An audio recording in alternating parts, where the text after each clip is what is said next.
It's almost time for summer break, and next school term is going to look a lot different than this one did. I'm Melissa Ross, and just ahead this hour on First Coast Connect, why students in Northeast Florida won't be required to wear masks next school term. Also, controversy in St. Johns County over a photoshopped high school yearbook. It's drawn national attention. And some good news for your week in our What's Good Wednesdays. That and more is all ahead.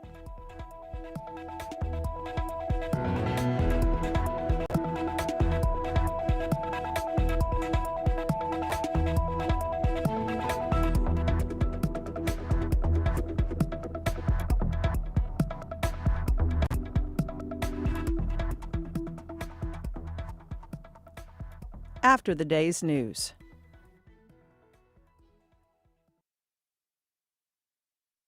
Live from NPR News in Washington, I'm Corva Coleman. Secretary of State Antony Blinken is in Cairo for talks with Egyptian leaders. Egypt brokered the ceasefire between Palestinian Hamas fighters in Gaza and Israel. Blinken held meetings in Israel and with Palestinians yesterday. Democratic senators are introducing legislation that would create federal requirements for safe gun storage. As NPR's Barbara Sprunt reports, it's been an uphill battle for any gun measure to get enough support on Capitol Hill to become law. The legislation, known as Ethan's Law, would require gun owners to keep their firearms in a secure storage device if a minor is able to gain access to the weapons without permission. It's named after Ethan Song, a teenager from Connecticut who was killed by a misfire from a gun that had not been securely stored at a friend's home. In a Senate hearing, Texas Republican Ted Cruz said the bill goes too far in mandating a federal rule where violators would be fined. But Connecticut Democrat Richard Blumenthal pushed back, arguing that just like laws that enforce wearing seatbelts, the purpose is to create a safer environment, not to punish violators. According to a 2018 Johns Hopkins survey, 54% of all gun owners said they do not keep their firearms securely stored or disabled by a trigger lock. Barbara Sprunt, NPR News. One of Japan's leading newspapers has published an editorial calling for the Summer Olympic Games to be canceled in Tokyo. The paper cites the pandemic. NPR's Anthony Kuhn reports the editorial comes as Japan is under a state of emergency. Prime Minister Suga, the editorial's headline reads, "Please call off the Olympics this summer." The editorial in the Asahi Shimbun newspaper slams the International Olympic Committee for moving ahead with the Games despite the pandemic and overwhelming public opposition in Japan. The Asahi is the first major Japanese newspaper to call for the Games to be scrapped. It's also an Olympic corporate sponsor. Sponsors are nervous as Japan stands to lose an estimated $16 billion if the Games are canceled. But as a report by an economist at the Nomura Research Institute points out, if the Games cause more infections and another state of emergency, the cost could be several times that amount. Anthony Kuhn, NPR News, Seoul. A powerful cyclone is lashing eastern India and neighboring Bangladesh today. NPR's Lauren Freyer reports from Mumbai that at least 2 people have been killed by this storm. More than 1 million people have been evacuated from the path of Cyclone Yas. Flights are canceled and airports shut in the Indian states of West Bengal and Odisha. Forecasters say the cyclone is packing gusts of up to 100 miles an hour and 25-foot waves. A tornado has snapped power lines and destroyed dozens of homes. This is India's second cyclone in just 10 days, and relief efforts are complicated by coronavirus fears and lockdown restrictions. NPR's Lauren Freyer reporting. This is NPR. Good morning. It's 9:04. This is WJCT News 89.9 in Jacksonville. I'm Michelle Corum. The Jacksonville Symphony Orchestra is receiving a $1 million gift from the Michael Ward and Jennifer Glock Foundation. Ward is a former CEO of the Jacksonville-based rail company CSX, and his wife, Jennifer Glock, is a marriage and family therapist. Steve Libman, the president and CEO of the Jacksonville Symphony, says the gift will help the orchestra thrive after a difficult year of dealing with the pandemic. What this gift means to us is that we have the resources to continue moving forward. This allows us to continue to create and offer the beauty and joy of live symphonic music for this community. The orchestra is hosting its annual Patriotic Pops concert honoring members of the military on Friday, May 28th. And the final concert of the Jacksonville Symphony Orchestra's classical season is set for Saturday, June 12th. It is termite mating season in the American South. Thick clouds of winged termites bent on making new little termites can already be seen in large numbers in South Mississippi. Experts say these swarmers are likely Formosan subterranean termites and that they can also be found here in Florida and Georgia. They swarm at dusk and they are strongly attracted to lights. What they are not, though, is more aggressive than other termites. There are just more of them, experts say. And right now in Jacksonville, 75 degrees. Will be in the low 90s today. Support for NPR comes from NPR stations. Other contributors include Rock Auto, an online auto parts store shipping parts directly to customers worldwide. Everything from complex sensors to new carpet. More at rockauto.com. And the Corporation for Public Broadcasting.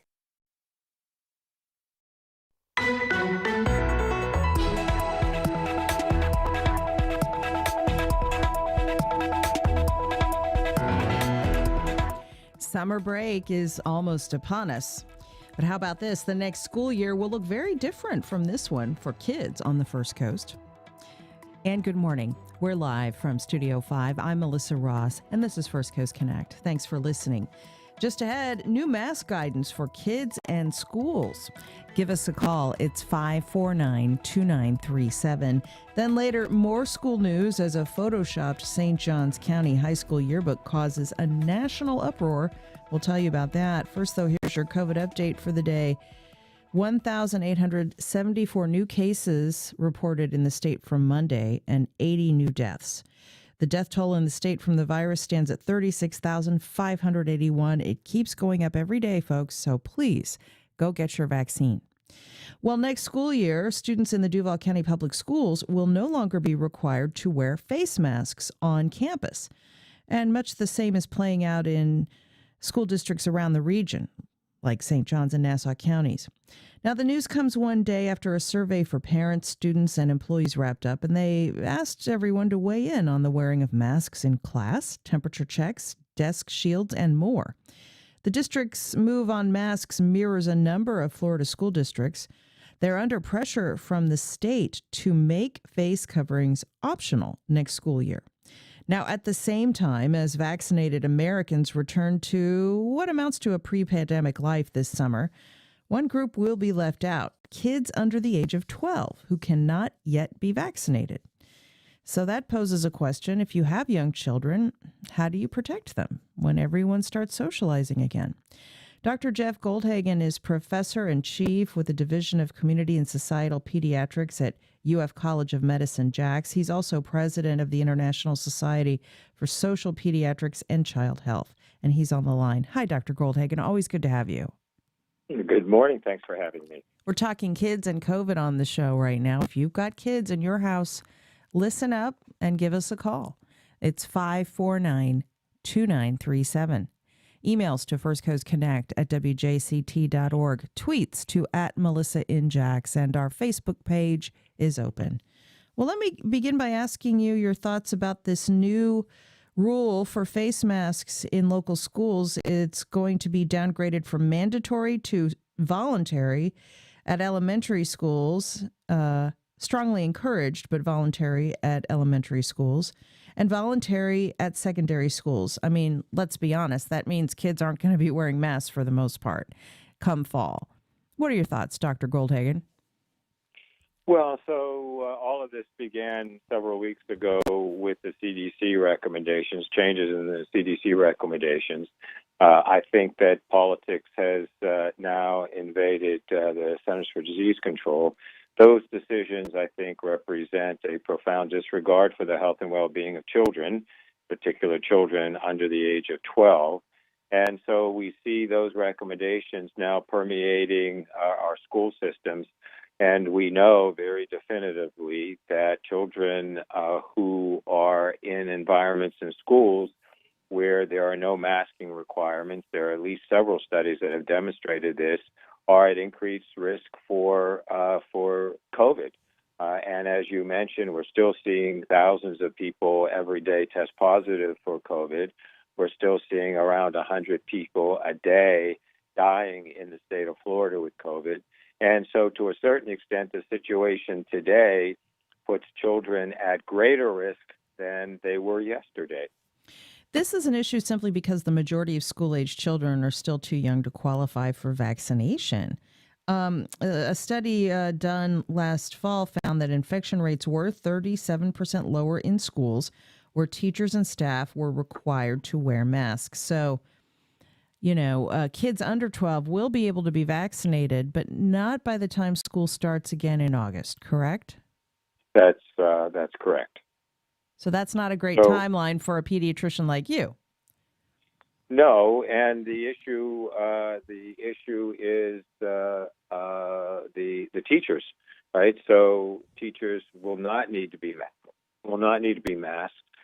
The intention that, in fact, people who are unvaccinated will, in fact, continue to wear masks is ludicrous, given the fact that these folks, many of them, were not wearing masks when they were required. And so going into an environment in which there are unvaccinated adults and unvaccinated children who are all unmasked is no different than where we were before. And again, in many respects, very much an increased risk for children, because in the past, there were mask requirements in schools. So we're eliminating the mask requirements. We're eliminating the protections that we know work in an environment in which we know that there will be risk for spread of disease. It makes no sense from a scientific perspective, but it's all about politics and partisanship invading our systems. We're talking kids and COVID on the show with Dr. Jeff Goldhagen. Give us a call, 549-2937. Here's an email from a parent. I am the mom of a child suffering from long COVID. I am very nervous about sending my 8-year-old back to school in St. Johns County this fall with no masks and no access to vaccines until well after the school year begins. And so could you talk about this a little bit, Dr. Goldhagen? Because certainly there are a lot of parents out there rejoicing at the lifting of the mask orders in schools. They feel it's been unfair and burdensome for their kids.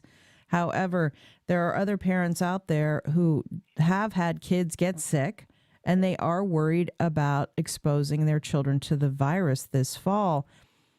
3 months out, do you think enough more Americans will be vaccinated that this might not be such a matter of concern or not?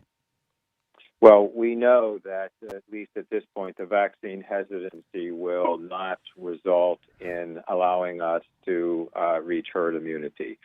So the answer to your question is we will not reach herd immunity, and that the precedent has been established that there are many people who are not vaccinated who will not wear masks. But the most important thing that your caller mentioned is the fact that she has a child who had COVID and is now continuing to suffer. This misperception that, in fact, children are not at risk has put increasing numbers of kids at risk. We've seen well over 50 or so children in our children's hospital who have had MIS-C. We know that Can you explain what that is for those who aren't aware? So MIS-C is the multi-system inflammatory disease that affects children, can affect children long after they've actually been infected. And so the idea, and it can be fatal, and it can certainly result in long-term impact on multiple organ systems. So children die from COVID. Children suffer significantly and end up in our intensive care units.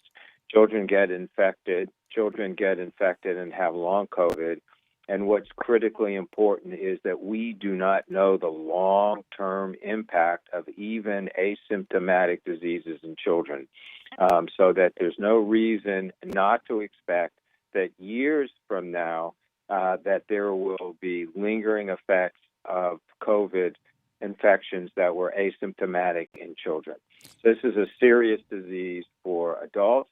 It's a serious disease for children, and we need to be protecting them at all costs, and we need to be protecting them in our schools. And by the way, let's point out Moderna said Tuesday its COVID vaccine was found to be 100% effective in a study of adolescents aged 12 to 17. They want to get emergency approval to start vaccinating that age group beginning next month. Pfizer's already doing that, doctor, but of course, kids under age 12 are not yet eligible, and that's the issue that so many families are dealing with. Yes, and there is the expectation, and there are the trials happening now for vaccinating children from 5 and actually below 5, so that the expectation would be that sometime in the next year we will be vaccinating. We'll be vaccinating all children, and then the decisions will have to be made by parents as to whether or not they will get their children vaccinated. It's important to note that the American Academy of Pediatrics has come out strongly in favor of vaccinating children between 12 and 17. At this point, my expectation will be that, in fact, they will strongly recommend vaccinating younger children as well. It's your chance right now to connect with one of the nation's leading pediatricians, Dr. Jeff Goldhagen of UF College of Medicine, JAX. 549-2937. Julie in Atlantic Beach. Hi, Julie. Good morning. Good morning. My question is, I'm not sure that you're going to be able to answer this, but did parents behave like this in Americans when the polio vaccine came out, when it came to protecting their children in the general community and other people's children? Yeah, I think that's an excellent question, Julie. Let's take a little walk back through time and talk about the polio vaccine, Dr. Goldhagen. You know, my folks used to tell us that they were given the vaccine at school as kids. They drank a little cup of some kind of solution and they were vaccinated against polio when they were little kids in school. Which sort of begs the question, why not vaccinate children in schools, as we did during the polio era? And why isn't America culturally the way it was then, when everybody got on board and got vaccinated for polio, including children?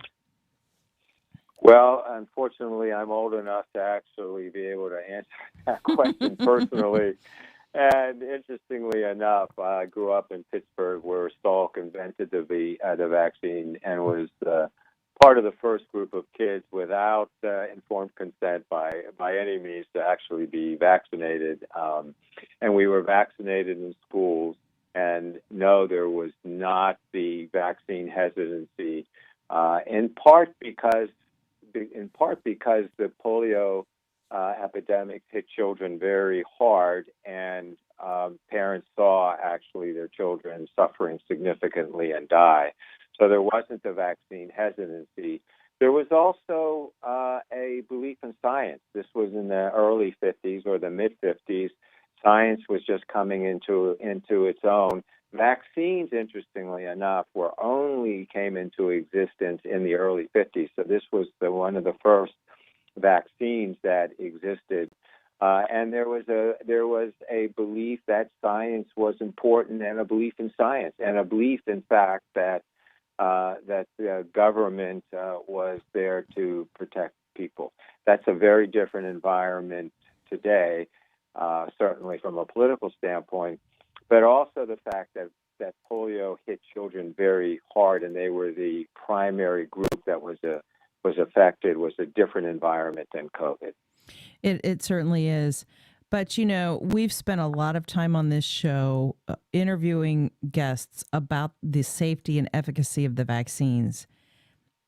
People have said, well, they brought these to market too quickly. What's your response to those who feel that not enough research was done to ensure that the vaccines are safe?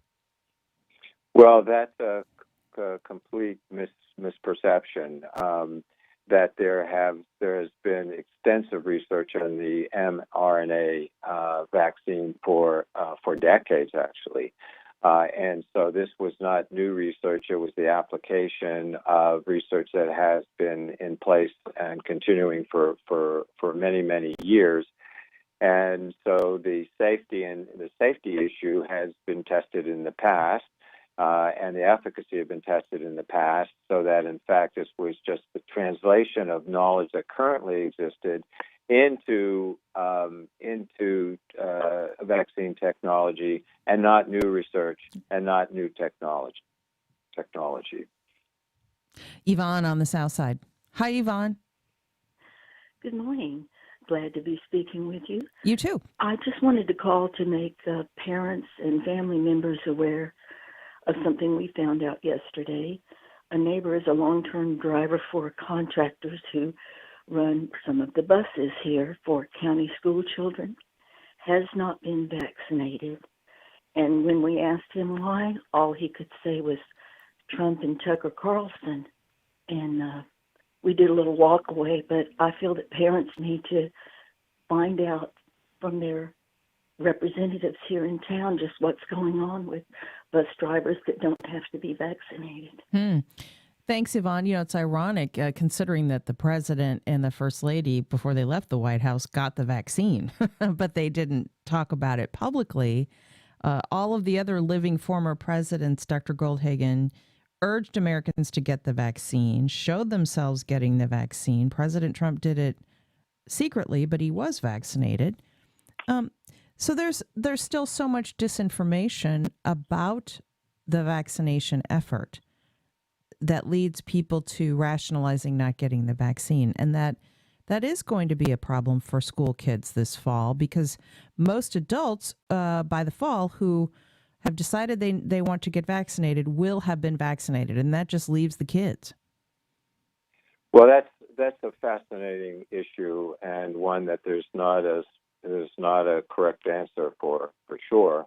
And that is whether or not teachers and school personnel and people coming into contact with children should be required to be vaccinated, and or if not required to be vaccinated, should have to be identified as to whether or not they're vaccinated or not. And that brings in a whole host of privacy issues that need to be discussed out in the open. I, for one, if I had a child, my own child, in the school system, I do have grandchildren who go to preschool. I think personally, and there are certainly arguments for and against it, that I should know whether or not the teacher and the personnel in the school that my children are going to are vaccinated or not. And if they're not vaccinated, then that puts my children, my grandchildren, at significant risk, and in particular at significant risk if there are no masking requirements. And so these are the critical questions that need to be addressed. And from a personal standpoint, from a public health standpoint, I think it's critical that the science and public health triumph in this situation, and that we protect our children.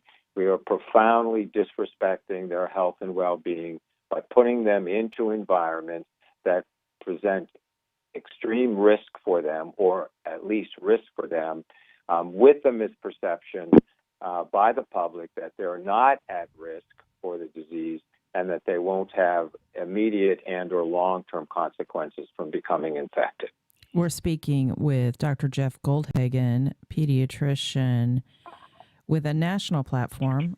He is based at UF College of Medicine. Here's an email from Mary. I'm so disappointed our state is once again playing politics with the lives of our most vulnerable. Children under 12 should be protected. It is not that hard to wear a piece of cloth over your face to ensure kids aren't at risk for a deadly disease that causes many kids to suffer long term. Enough playing politics with all of our lives, she says. Here's a tweet. Get the kids vaccinated. Otherwise, they have no protection. Masks should remain mandatory until that happens. Best to protect rather than make a mistake, he says. Here's another tweet, Doctor. What about vaccines? If we aren't going to require a vaccination for COVID in schools, why should we require a vaccination for anything? That's a bigger issue than masks. What about that? We require children to be immunized before they can go to school for a whole host of diseases. And so why isn't COVID-19 being added to the vaccine schedule for kids?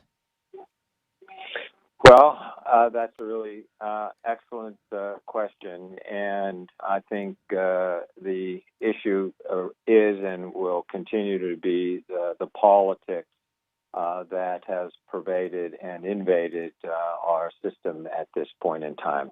And so there's no reason not to expect in the future that the COVID vaccine won't be added to the vaccine requirements.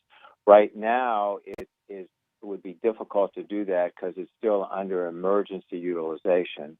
So once it becomes moves out of the environment of an emergency utilization by the CDC, then it'll become reasonable to require it to be added to the vaccine regimen.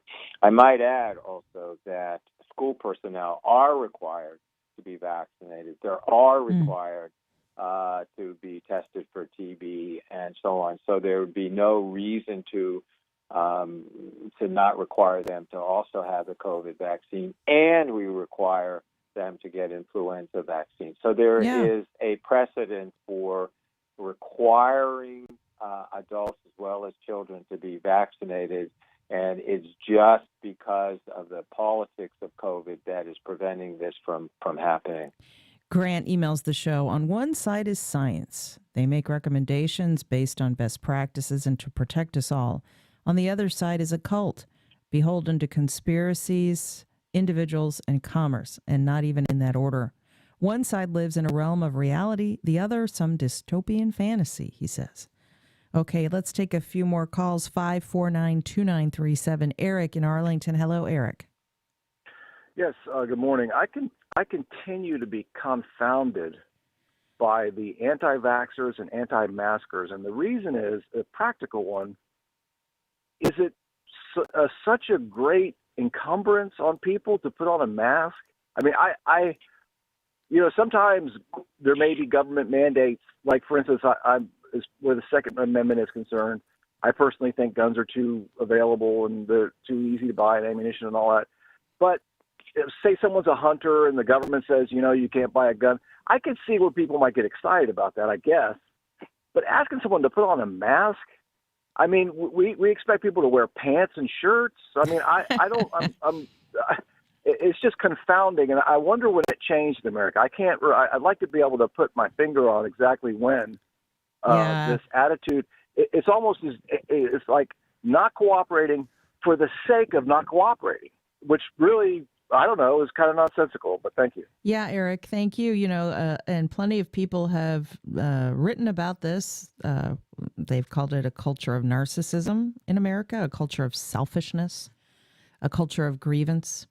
However you want to define it, what it adds up to is we're not all on the same page, unfortunately, about what needs to be done to get this horrible time behind us. So, Dr. Goldhagen, let me, if I could, and on at least a bit of a positive note, Pfizer says vaccines for kids age 2 and up could come as soon as September. That lines up well with the start of preschool and school. It would hopefully give parents who are concerned the opportunity to send their kids to school with a little more confidence. Yes, very, very much so. I think it will take several months really after immunizing young children to determine whether or not, in fact, how efficacious the vaccine is, but more importantly, to really get an understanding as to whether or not they can become asymptomatic carriers of the disease, of the infection. So it will take, I think, several months really after releasing the vaccine and after having a number of children vaccinated to get a really good understanding of it. And the other issue, though, is that there will remain a number of unvaccinated adults in the environment, and that's going to be critically important, in particular for children, young children who are not able to get the vaccine and are therefore at risk for contracting the disease. Always so good to have you. He's Dr. Jeff Goldhagen at UF College of Medicine, Jax. Thank you so much, Dr. Jeff. No, thank you very much for making this the critical issue that it is. We'll continue to follow it and much more still ahead. Meanwhile, on the show later in the hour, look at what's good around town this week. But up next. I had a college stack of acceptance letters on one side of my desk and a positive pregnancy test on the other. College is hard enough, but imagine doing it with a newborn baby. We speak with the author of Pregnant Girl next. We'll be right back.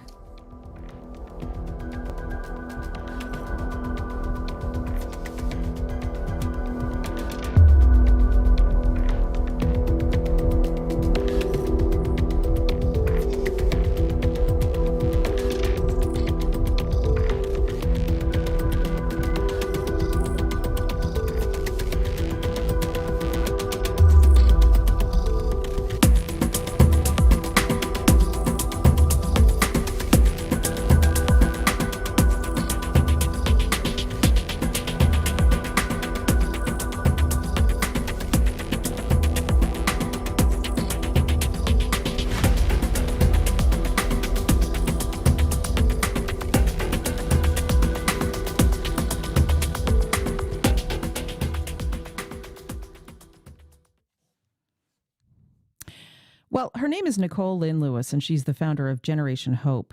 It's a group working with teen parents to apply to and graduate from college.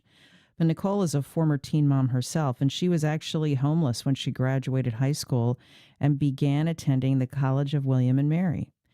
In her new memoir, she writes with candor about the tough choices she had to make about how to afford college and raise her daughter at the same time, and the ways that the system was not built for student parents, especially young women of color.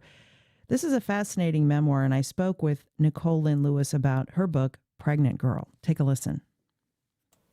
Hi, Nicole. Good to talk to you. Thanks for being with us. Thanks so much for having me. We've heard a lot about what's going on college campuses lately with student debt, campus culture, but not as much about the subject of your fascinating book, college parents, student parents, of which you were one. Your story is really fascinating. I just don't think people realize how hard it was for you and what you achieved despite some pretty stiff odds. Can you tell us about your experience going to school at William and Mary and how that began for you as a young parent? Well, I got pregnant my senior year of high school. I was, ready to go off to college. I had a college stack of acceptance letters on one side of my desk and a positive pregnancy test on the other. It was a really difficult time to try to figure out how do those things come together and how can I really carve out a future for myself and for my daughter. And even though I was this star student, honor roll student, I heard the same message that many young women hear in that situation. Your life is over. You're not going to go to college. You're not going to be successful. And it was difficult to kind of push through, those negative stereotypes, that rhetoric that is so prevalent, and try to really see something in my future for myself. But I was determined and really focused. And I knew even then at a young age that education was critical for me to be able to provide for my daughter. That was something that was very clear to me. And when I started at the College of William and Mary, I had a 3-month-old baby. I know. I can't even imagine. Yeah, it was a crazy time. How'd you do it? I don't know how you did it. How did you do this? It would seem impossible to most people. It was a daily act of survival. To be honest with you, it was just figuring out how to get through the next 24 hours. From an emotional standpoint, there was no room in my life for anything but being a mom and being a college student. Financially, it was extremely difficult. There were meals that I skipped. There were the tough decisions between textbooks and baby wipes and diapers and the impossible task of trying to find affordable childcare. And, every day was just about, can I keep all the balls in the air? Can I keep a roof over our heads and food on the table? And can I get my assignments in on time? And it was all consuming. How'd you pay for it? It's hard enough to pay for college without having a child to care for. How did you pay for everything? How did you meet that challenge? I had to make my grants and my loans stretch across, 12 months of the year. And as with many parenting students, my financial aid not only had to cover the cost of college, like the tuition and, those kinds of things and fees, but it also had to cover my living expenses. And the benefit that I had when I was in college is that my Pell Grants, my financial aid, were able to barely cover the cost of me going to school. Today, 20 years later, the reality is the cost of higher education has skyrocketed. And so, I would not have been able to do what I did then if I was in that situation today. Let's talk, too, about the fact that you were a young student at the College of William and Mary of color. The majority of student parents on college campuses are people of color. Tell me about your experience with that part of your story. Well, I think any student of color on a predominantly white institution's campus is acutely aware of the fact that that they are, a small group in a sea of students, and that there are stereotypes and all sorts of assumptions that are made about them by virtue of the fact that they're a student of color there. I remember having friends who were questioned at William and Mary about whether they had really earned their spot. Were they there because of affirmative action? My husband was a football player and was often assumed that he was there because he played football and not because of how smart he was. So you're up against all of those stereotypes, in addition to the fact that as a person of color coming into higher education, the odds are really stacked against you just to get your foot in the door in terms of, being a college student. And so when you layer on top of that you're a parent, then it really becomes difficult because you have all of those disadvantages coming into higher ed. You have the assumptions, the stereotypes, and then you have this additional responsibility of being a caregiver. And on most college campuses, you're invisible as a parenting college student. People do not talk about your needs, your experiences. Yeah. They are not trying to set up supports to make sure that you're successful. So you have both of those things really working against you. I can't even imagine how isolating that must have felt for you. So this story does have a happy ending in the sense that you did graduate from honors from the College of William and Mary. You've gone on to found a nonprofit, Generation Hope, to help teen parents apply to college, stay in school, find financial aid. Tell us about Generation Hope. Yeah, when I graduated from William & Mary, I just had this tremendous sense of wanting to make sure that other young parents could be successful in parenting students of any age. And so, moved to the D.C. region and was looking for a nonprofit that was focused on this work. None existed in the D.C. area, and very, very few across the country. And I just knew from my own experience that it can be game-changing, for young families to be able to have that access to higher education and to have that credential to allow them to provide for their families. And so it became a real mission for me, and I realized everything that I had been through as a young mom was really preparing me for starting this organization. And, our focus is helping teen parents in the D.C. region become college graduates. We also help their kids get ready for kindergarten at the same time. But now we're also doing national work to advocate for the needs of parenting students all across the country who, as I said, are, it's 1 in 5 students across the country are parenting, but they're really not getting the support that they need. Well, there's more at generationhope.org, and inside the pages of your memoir, Pregnant Girl, a story of teen motherhood, college, and creating a better future for young families. Nicole Lynn Lewis, what an incredible story you have to tell. Thank you so much for being with us. Thank you so much for having me. I appreciate it.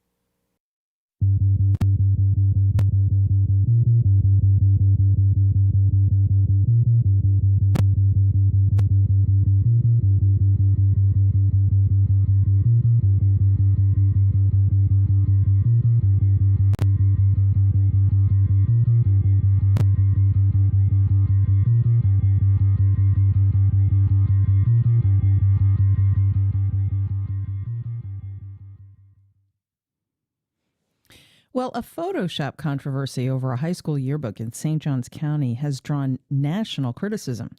Female students pictured in the yearbook had their pictures altered without their consent, basically to cover up shoulders and chests. No boys' photos were altered in the same yearbook, even though some male students were pictured wearing nothing but a Speedo. So what to make of this? Well, Dr. Lorna Bracewell is assistant professor of political science at Flagler College and author of Why We Lost the Sex Wars, Sexual Freedom in the Me Too Era. And she's on the line. Hi, Dr. Bracewell. Good morning. Good to have you. So the superintendent in St. Johns County Schools says they're going to make changes to their process about yearbook editorial design and even the dress code, because there's been a national outcry after someone at Bartram Trail High School altered dozens of photos of female students. Many people have probably seen the before and after images on social media. What are your thoughts about this? Yeah, so that this story has been catapulted into the national consciousness is really a testament, I think, to the activism of these young girls and also their parents, which was really inspiring to see yesterday, watching the school board meeting discussing this issue, to see the girls speaking out on their own behalf. They're supported by their families. And I think it's important to note that, you know, while this story happens to be the one grabbing national headlines right now, these dress code controversies are really, really common all across the country and have been going on for years. Yeah. You see similar controversies over disparate enforcement of these dress codes, and now add St. Johns County to a very long list. Right, exactly right. And, you know, I've seen it with my own eyes. We have two daughters, and particularly in middle school, the dress code violations were flying. And what my daughters complained about, and all of their friends did too, was that boys were almost never dress coded. It was almost always an attempt to police the girls' bodies. And yeah, you definitely see those kinds of disparities, and also racial disparities. I think it's important to keep in mind. While those don't seem to necessarily have been in play in the St. Johns County instance, there's many instances of, you know, Black girls being singled out because their hair is deemed distracting because they have it in, you know, braided extensions or something like that. So, yeah, the disparities in enforcement is a real problem. So this is a cultural problem then. And the complaint that the girls in Bartram Trail raised with the St. Johns County superintendent and school board is when you Photoshop our pictures to cover up a tiny bit of cleavage or showing a little bit of shoulder, the message you're sending us is that our bodies are inherently sexual, even though we're not even sexual beings yet. What's ironic is that the kids seem to have more awareness of that than the adults in their testimony that they gave to the school board. Yeah, I mean, there's no doubt that there's something perverse about the interest and attention that is given to policing young girls' bodies. And you know, there's one example. This was in Bradenton, Florida, in 2018. A 17-year-old, Lizzie Martinez, was pulled out of class to be interrogated by her school dean. The dean asked if she was wearing a bra. He then told her to stand up, jump up and down, and move around so he could, quote, see the motion of her breasts. And then he ordered her to put Band-Aids over her nipples before she could return to class. And this whole ordeal resulted in her missing like 2 hours of school that day. And imagine the shame and the embarrassment and the humiliation of being asked to literally jump up and down in front of your school dean. You know, so you could watch the motion of your breast. It's very bizarre. I did have I have to tell you, when this was going on with our kids, I had a conversation with a retired high school principal about this, and they said, well, you don't understand. We have to do these dress code policies because otherwise the boys will act inappropriately around some of the girls and cause a lot of distraction and a lot of problems. And what I said was, well, you're putting all of the onus on the girls to keep order and you're not expecting the boys, you're not holding them to any standard of conduct. You're putting all of the onus on the girls. To me, that didn't seem fair as a parent. I mean, I'm losing my objectivity here a little bit here. But certainly that's what they're seeing in St. Johns County, because now they're looking to actually change the dress code in St. Johns County because this has been such a flap. Yeah. So I think that oftentimes these dress codes are really looking at the problem through the wrong end of the telescope, right? We frame these dress codes in such a way to make girls' bodies or girls' clothing the source of the disruption or the cause of the problem, when in reality, the source of the disruption and the cause of the problem is quite often the sexist harassment and abuse that gets directed at girls. So why not deal with that instead of shrugging it off with a kind of boys will be boys? Why not educate boys and men to not be distracted by their peers and to not engage in misogyny and objectification of women's bodies, right? That seems like a better way to approach the problem. And yeah, as you pointed out, the school district is now revisiting the dress code, which I think is really, really great that they are being responsive to the concerns that parents and students have been raising in the district for a long time. I do worry, based on what there was like a preview draft shared of some of the changes that the county is considering. I do worry that those don't go far enough. And I would encourage school board members, but also, community members who are interested in this, to take a look at a model dress code reform that was actually put together by the Oregon chapter of the National Organization of Women back in 2016, when they had their own version of what our community is going through right now. I think that this model reform has a lot of virtues, and one of them is that it's very clear. It does not use vague language like distracting or disruptive. That kind of vague language allows for all sorts of implicit biases, whether they be gendered or raced or classed, to seep into dress code enforcement. So they do away with that ambiguous, vague language. The code is very streamlined. It is minimalist. It is gender neutral. Its aim is to facilitate participation in learning, as well as health and safety of students and the adults right in schools. Its aim is not to impose sexist, racist, classist, and heteronormative ideals of what's respectable or appropriate, which I think is often the aim of a lot of dress codes. Yes, and I see one recommendation they're going to vote on in St. John's is to completely remove the word modest from the dress code. The adult employee who photoshopped the images without the student's consent said she was doing it so that the images were more modest. Modest is a loaded word, isn't it? It is indeed, and this jumped out at me in the story. So my scholarly expertise, I study the history of feminist political thought. So back in 1792, Mary Wollstonecraft, a feminist philosopher, she wrote a book on the education of women, arguing that they should receive an education, called A Vindication of the Rights of Women.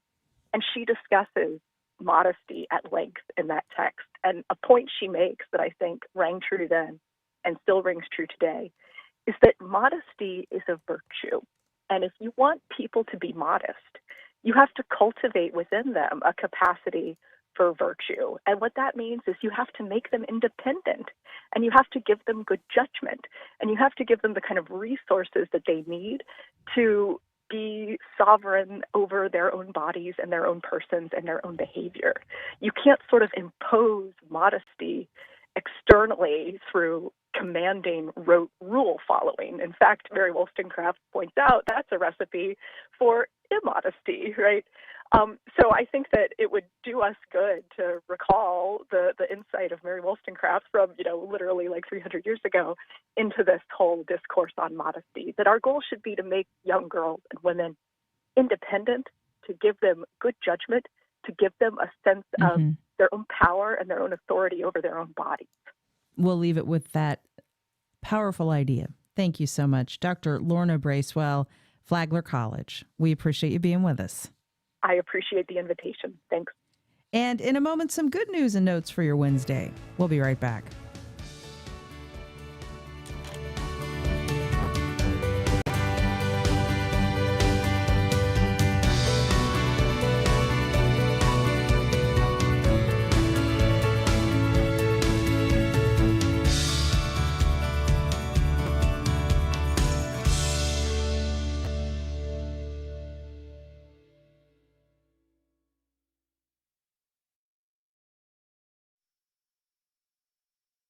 CNS Healthcare is offering an agitation associated with Alzheimer's dementia research study.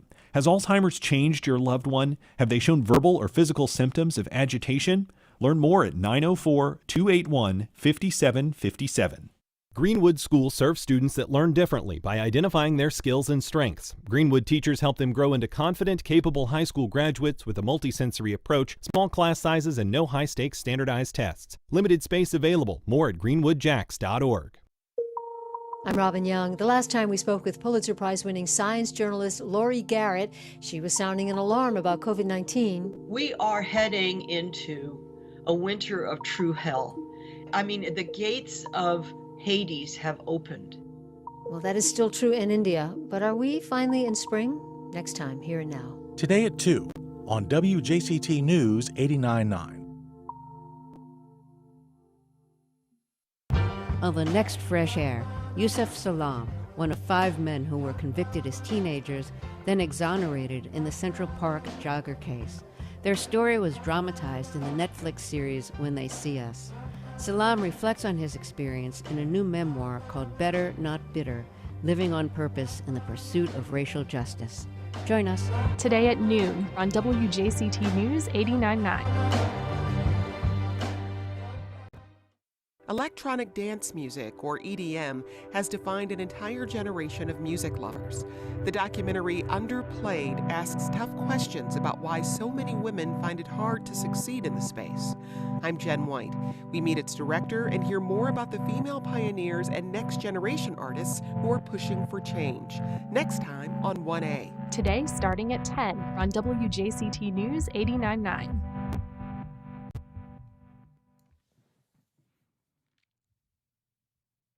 Welcome back. Well, this month, University of Miami coral researchers achieved a significant milestone. For the first time, they used frozen coral sperm to make coral babies. WLRN's Jenny Staletovich tells us these test tube babies could potentially grow up to be better able to fend off disease and the devastating impacts from climate change on Florida's ailing reef. After stony coral disease began spreading from Virginia Key in 2014, researchers knew they were facing a double whammy. Reefs already under stress from warming oceans driven by climate change were now being wiped out by a new disease. Scientists have been trying to rebuild the reef using staghorn coral grown in nurseries, but that really wasn't going to fix the problem in the long run. There was a lot of really concern that we may have sort of all of our eggs in one basket. Andrew Baker is a marine biologist at UM's Rosenstiel School of Marine and Atmospheric Science. We were just restoring what you might call a monospecies, a single sort of cultivar of one species, and in some cases even just a few genotypes of one particular species, and that wasn't really ecosystem restoration. So scientists began collecting coral before they were infected. They wanted to create a Noah's Ark for different species to replant once they found a cure or the disease petered out. Baker and other scientists also began looking for coral that survived the disease to harvest eggs and sperm. Last August, WLRN tagged along when they spent several buggy nights off Key Biscayne during a full moon when coral spawn. These are the backwater inshore environments, shallow, turbid, murky, and we think that maybe these corals are, resilient to all kinds of stresses because that's where they've been growing. Baker has long believed that coral which survive harsh environments could be used to help breed coral more resilient to climate change and other stresses. Several years ago, he rescued some from Port Miami before it was dredged. Now, if they could just figure out how to produce them more efficiently. In theory, we could harness the power of sexual reproduction to also inject some of that diversity back out onto the reefs. That's our hope in the long run. In August, they never could find spawning coral to collect eggs and sperm. Nothing yet, huh? I don't think so. This month, they finally succeeded. Using frozen sperm and fresh eggs from disease-free wild coral and rescued coral, they finally made some babies. I'm Jenny Staletovich in Miami. And here is some more good news for your week. Let's give a shout out to the Women's Giving Alliance. They are celebrating their 20th anniversary this month by giving out nearly $600,000 in grants to 10 local nonprofits, including Ability Housing, Lutheran Social Services, Generation W, Family Promise of Jacksonville, Sanctuary of Northeast Florida, UF Health, and more. So congrats to everyone. Well, also, we want to give big congrats to ViStar Credit Union and Goodwill of North Florida. They're coming together to support the community through the Kids Hope Alliance Mayor's Youth at Work Partnership. This will give high school kids the chance to get some paid summer internships at more than a dozen local companies. ViStar will serve as the financial partner for the program and contribute curriculum through workshops that help students gain the skills they need to succeed in the current and future economy. A shout out to the UNF LGBTQ Center. They're presenting their first ever drag queen brunch featuring Trinity the Tuck, winner of RuPaul's Drag Race All-Stars Season 4. That is sure to be a fun event. The theme is Be True, Be Proud, Be Brave, and it's a celebration of Pride Month in Jacksonville. Last but not least, there's been lots of calls from citizens recently for more water access, and they're in luck. The city has many new projects nearing completion. Make sure to join us tomorrow when Lisa Gruba gives us an update on Wild Florida and a look at all of the new docks, fishing piers, and waterfront parks popping up around the area. If you're a paddler of kayaks, paddleboards, or canoes, we'll tell you a great place to go for information to get out and enjoy our miles and miles of waterways. And if you've got some good news you'd like us to add to our weekly menu, send us an email, and we'll consider adding it to our What's Good Wednesdays, heard every Wednesday on the radio and also in our newsletter, which goes out later today. Drop us a line if you want to subscribe. And thanks for listening. Thanks to all of our guests and callers, too, along with producer Heather Schatz, director Josh Torres, editorial director Jessica Palumbo, and digital editor Bill Bortsfield. Emails go to firstcoastconnect@wjct.org. And make sure to catch our rebroadcast tonight at 8 and our podcast up later today wherever you like to listen. You can always listen through the WJCT app. Download that too. I'm Melissa Ross. This is First Coast Connect on WJCT News 89.9 Jacksonville. We'll be right back here again at 9 a.m. tomorrow. Have a great Wednesday.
Support for First Coast Connect is provided by Baptist Health and the North Florida TPO.